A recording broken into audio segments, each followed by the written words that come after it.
Well, hey there, what's going on, everybody? Thanks for joining us today on Cinema Recap. So we're just gonna jump right into this one. Something about Fantasy Island. Spoilers ahead. We start off in the jungle with some ominous dripping sounds. We're only about a minute in and someone's already being chased. It's a blonde woman. Shocking. Wonder what those guys want. There are easier and less creepy ways to get a chick's number. She breaks through the jungle to find a big, nice-looking house. She runs inside because there's definitely no chance that there's a rich bad guy in there somewhere.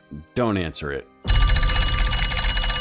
Okay, or answer it. It's some man. She tells him that she's been kidnapped and taken to some island. Wait, how does he know her name? It will all be fine, Mrs. Madison. Probably because he took you there, dummy. Well, the young woman, Mrs. Madison, apparently is definitely not safe. Nice kick. She put up a decent fight, I'll give her that. Mr. Roarke, huh? Something tells me our funny man isn't gonna be that funny in this movie. It's his resort, and he has a plane arriving with some unsuspecting guests. Bunch of single people. Anyway, there's a bro couple who look like they just want to live their best partying life. Then there's a man trying to help the pretty lady Gwen off the plane. She's hot, Patrick, but I guess she can kick your ass. At least a different version of her could. They've come to Fantasy Island. Apparently all of them want a paid trip there. The guests take turns guessing about Mr. Roarke and how he's so loaded. Is he some kind of guru? The host lady, Julia, tells them that on the island, anything and everything is possible. Oh, yes. Like magic? Too good to be true, probably. There's too much of a cryptic place that's going to try and kill you vibe here. You guys high five. Alright, the bro couple's getting annoying really fast. Cringy. Clearly single. Okay, that's one big red flag. But okay, they're on a secluded island that doesn't have cell towers. I'll give them that. The guests are welcome to the bar for some drinks, but someone's watching them. Hey, shouldn't he be blue and floating around in space somewhere? Or maybe killing zombies with a sword arm? No matter what, this guy's probably not someone they want to run into. Or maybe he is. Who knows? Baby bro? The hotel staff isn't helping my suspicions that something's amiss with this place. There's no need for money. Right. Probably because you're gonna kill them all. Or maybe I'm just being paranoid. The single folks are taken to their bungalow, and our blonde girl admires a picture of a guy. Bad breakup, maybe. Gwen's room has some hella good lighting. Sun's making your skin glow, girl. Is that your life is about to change. What'd she just say? What? These people are making me uncomfortable. In case things couldn't get any weirder. Telepathic powers? Mind control? It's a good thing she had a tissue. Wouldn't want to ruin that white uniform. Gwen's in her bungalow when she hears that same annoying dripping from earlier. There's wet footsteps. Come on, it's gonna ruin the hardwood. Time for a creepy thing and mirror jump scare. Everyone's back at the bar, and the blonde is drinking for two. And I don't mean she's pregnant. Apparently, the bros haven't been taken to their room yet. They try to talk to an employee, but they get ignored. Weird. Maybe it's mind control. Dude, racist? Yeah, Patrick, don't be racist. Melanie decides to take it upon herself to find some fun for the evening, and she'd like that to include Patrick. Not sure if he's picking up what she's putting down, but it's pretty obvious. The guests take turns joking about how the island experience is like virtual reality of LARPing. Sure, you learned from dorks, JD. Yeah, No one's believing you. Holograms, hallucinogens. These people have vivid imaginations. Maybe Roarke can make their dreams come true. Or maybe they're nightmares. Let's hope so. Roarke tells them that there's one fantasy per guest, and that they have to see their fantasies through to the very end. Well, I guess it better be a good fantasy then. One fantasy per guest. The bros were complaining about not having their rooms yet, which it's apparently for a good reason. Your fantasy begins now. This man just make an entire party appear. Fireworks and beautiful people, and whatever the heck that guy's using in the pool. Well, yeah, I'd say that's a fantasy for a lot of folks. Brax doesn't like the ladies though. What about him? I'd say Roarke got all of them. Being a killer host must be a superpower, pun intended. The guys are having the time of their lives when Brax sees the same swamp man that Gwen saw earlier. Yeah, not sure it's gonna help, buddy. We jump back to Gwen. She seems to have had a good night's sleep, but that's quickly ruined. Apparently Milton doesn't know how to knock. Good morning. Roarke wants to see her. He's asking about her fantasy, which is apparently unorthodox compared to most people's. Gwen's asking if this is a therapy session or a vacation. She's full of regret, and he wants to help her with that. I wouldn't trust him either. Maybe this is where the virtual reality thing comes into play. Behind those doors, is your fantasy. Is there only door number 1? Nothing seems right, but I'm guessing Roarke is pretty good at appealing to what people want. Sounds like he'd make a good salesman or a lawyer in a life where he wasn't doing whatever shady stuff he's up to. What is that damn dripping? So she opens the door, and it's the restaurant her ex proposed to her in, and he hasn't aged a day. It's like she's back in time. Gwen's not the only one confused now. He says that this is her chance to change her regretful decision. Well, we'll see how this works out. Now we're with Melanie, the forward girl from earlier. She's talking to Patrick, and they're sharing fantasies with each other. She wants revenge on a bully from her childhood, and he wants to know what it's like to be a soldier. Revenge on a bully doesn't sound terrible, but I'm not sure about getting shot at in the military. Are those decorative dog tags? For luck. Roarke shows up and says that it's Melanie's turn for her fantasy. Push up, sir. Crunch it. Did he just tell Patrick to go exercise? Goes to show you what he thinks of that guy. Okay. Anyone noticing the snake theme here? Not the dripping again. Melanie's taken into a basement that has the biggest Saw vibes ever. If you didn't think you were in a horror movie, well, you might now. She's approaching the situation pretty well for how creepy it is, even filming it like a true millennial. Red flashing button. Considering the way things have been going so far, it's no surprise what we see next. It's her bully, Sloane. She looks familiar. Is that the girl from the very beginning? A sophisticated hologram. She finds a letter that tells her there's a variety of buttons for a variety of revenge. Well, Sloane, you're about to regret all the things that you did to that girl. Too bad for her, Melanie doesn't realize that she's not a hologram. She takes some enjoyment out of shocking her and dumping toilet water on her. Toilet water. Yes. Things change from physical torture to emotional when suddenly there's a video that shows Sloane cheating on her husband, and then it's posted to Facebook. Wah wah. Melanie realizes that this isn't a joke. Remember though, Roarke said you had to see your fantasy through to the very end. He's definitely not going to let her stop now. Now that we've seen how literally he takes these fantasies, it might be safe to say that our guy Patrick is in some serious trouble. Call of Duty time. Oh, I guess he does play. So, this dude, who has no military training, is expected to go out and fight like a soldier in the jungle. Not long after he's alone, he's confronted by that same weird guy with the machete that was watching him earlier. He's looking like he probably smells really bad. And just like that, he ditches Patrick when some guy in a uniform shows up. At least he has some better survival instincts than the others. They really still think this is some kind of vacation. Patrick tries to play into the storyline of the fantasy, but screws it up, cause he didn't think they'd be so serious. I hate surprises. And liars. Okay, well, that didn't last long. The guys definitely have the easiest fantasy to fulfill ever. Just party for days and you should be fine. Brack spent some fun time with Alejandro. Looks like JD's hung up on some chick named Jenny though. Somehow chastity wasn't enough to keep his mind off his ex for one night. Come on, JD. Jenny can't be that great. The heart wants what it wants. JD and Brax talk about how Brax should move out of his brother's house. But apparently JD enjoys his company and being single because most girls aren't going to want to share with your bro. Now, we're back with Gwen. She's trying to go along with the fantasy and says yes to Alan's proposal like she regretted not doing the first time around. She knows though that there's something up with this whole charade. It's just a fantasy.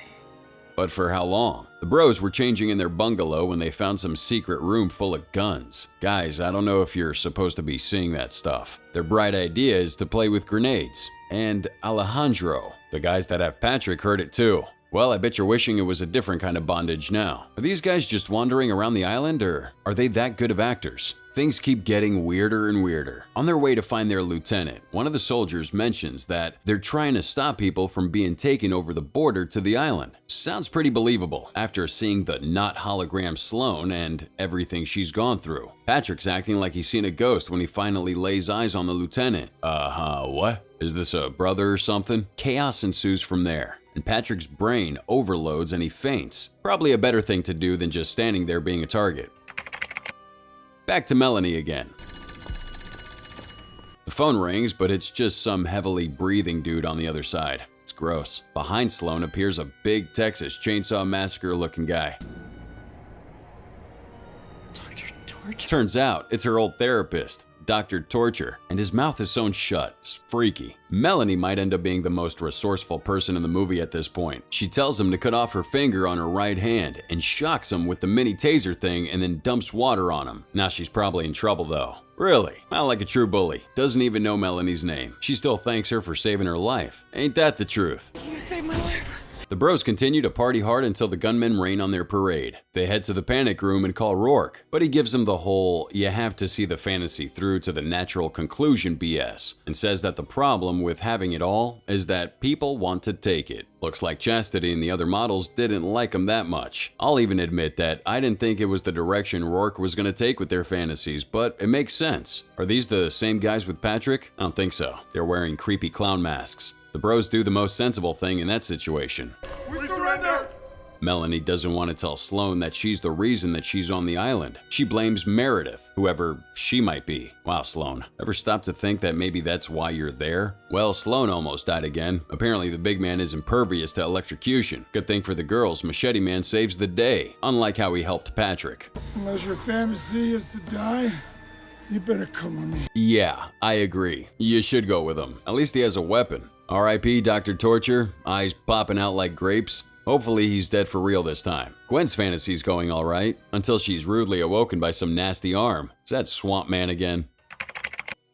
Meanwhile, Patrick's still out in the jungle, trying not to die like he's in Vietnam. He must have so many questions. And Swamp Man strikes again. Nah, just a dream. Unlike this super messed up fantasy. Wait, Dazed and Confused. Did he just say that came out last year? See, something smells funny again. Now we're getting weird elements of time travel. Oh, snap. He's his dad. Yeah, definitely some weird time travel elements have entered the fray. This movie's getting a little wonky. They have a real father and son moment. Patrick was a fighter like Muhammad Ali, his dad used to tell him. Well, he better be, because he's gonna need to be the one strong dude to wade through this mess of crap. Patrick tells his dad the truth, that he's been dead. He thinks that the island somehow knew that seeing his pops again was what he really needed. So far, the only one to suggest that the island is intuitive. Gwen decides to go talk to him after finding the screen on her phone changed to a picture of her wedding with Alan. He's definitely the guy to confront, but what he shows her is freaking weird. Alan is older, and now they have a little girl. This seems like a sick game, but Roarke says the island has powers. If you wish hard enough, then crazy things can happen. Oh, like manifest memories that didn't happen?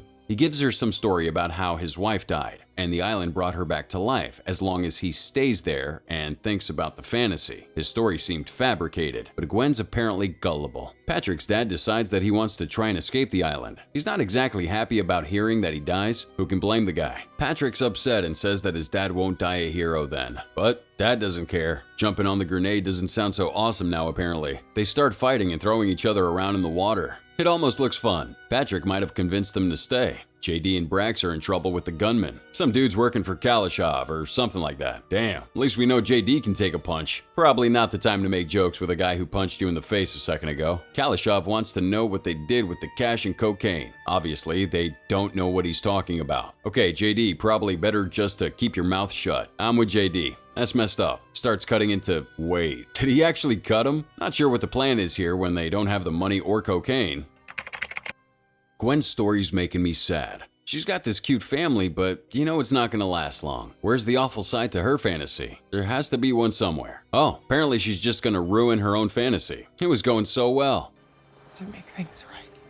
Yeah, enjoy him while you can. What's her problem? Machete Man Damon is taking the girls on a night-long trek through the jungle to some cave. Who's this guy on her phone that she keeps looking at? Oh great, because we also needed cave creatures creeping around on top of everything else. Is she being stalked by herself? Well, that's not good. Yeah, anything crawling on the ceiling like that screams possession. Watched way too many scary movies to know that. What's better than creepy possessed twins? Wading through waist-deep sea snake-infested water, that's what. I'm getting sick of the mysterious swamp man they keep seeing. Hopefully we get some answers eventually. Oh yeah. What in the world is that? According to Damon, the sci-fi rock thing causes the fantasies to happen. He scoops some water out into a canteen and tells Melanie that she has to take it with her off the island and tell everyone about what happens there. Then he slips that Melanie's a guest. And you're just a guest. Sloane's not happy. Her rescuer was also the person responsible for her being there. Ouch. Well, like a true bully, she downplays what she did to her as a couple pranks. Sloane really needs to work on her empathy and people skills. Damon takes them to the hotel. More snake references.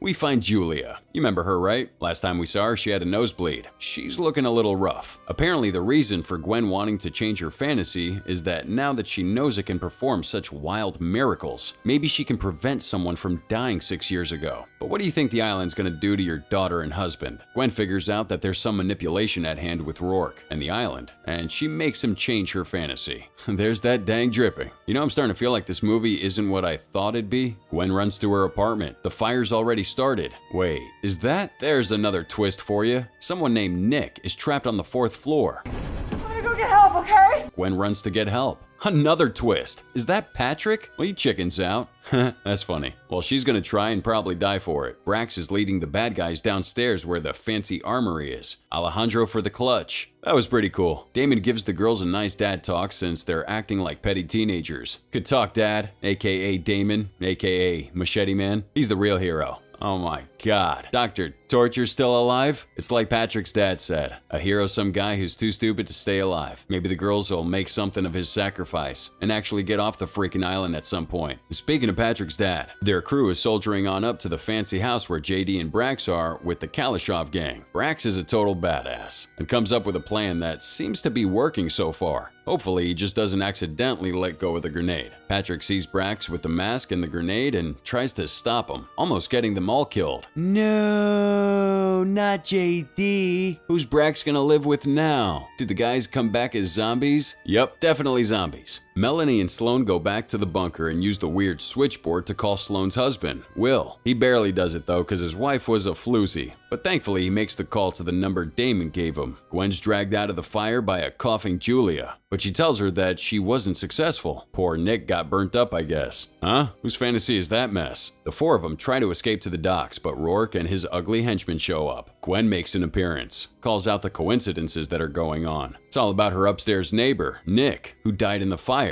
JD and Brax were his roommates, and Melanie was supposed to be on a date with him but stood him up. She realizes they all had a hand in his death, and apparently the island's answer is for all of them to die. It's pretty rough. Damon's plane shows up and gets shot down right away by the Kalashov gang, but they can't shoot the people that are right in front of them. The team works on figuring out how to escape the island, and the girls tell them about the spring with the magic stone. Destroy the stone, stop the fantasies, right?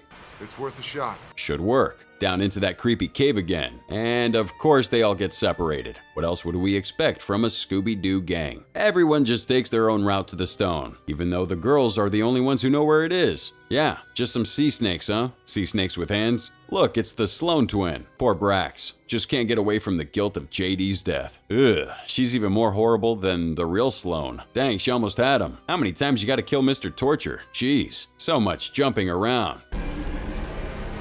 Come on, Patrick. Fight him off. It's not your real dad anyways. Just some weird jelly-eyed monster. Gwen finds her daughter bashing Alan's face in. Turns out our swamp man is really Nick.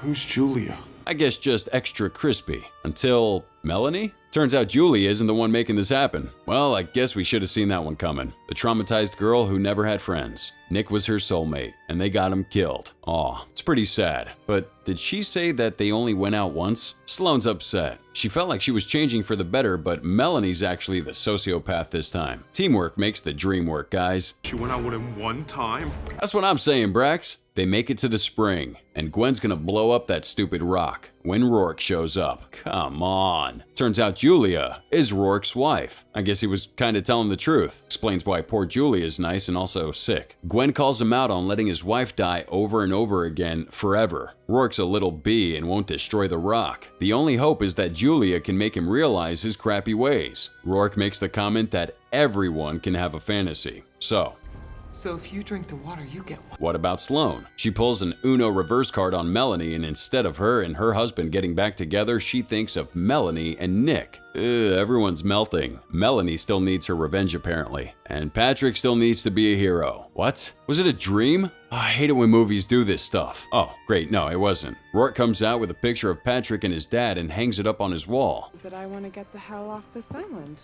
Yeah, Sloane, it's time to leave. Brax decides to stay for JD. That's it, viewers. You've seen the recap for Fantasy Island, starring Michael Peña, Maggie Q, and Lucy Hale. Released in 2020 by the production companies Columbia Pictures, Blumhouse Productions, and the Tower of Babel Entertainment. Let us know whatever you want to say down below in the comments with the hashtag Cinema Recap. And if you felt all this, go ahead, hit a like, and subscribe if you're not already with us. As always, guys, till next time.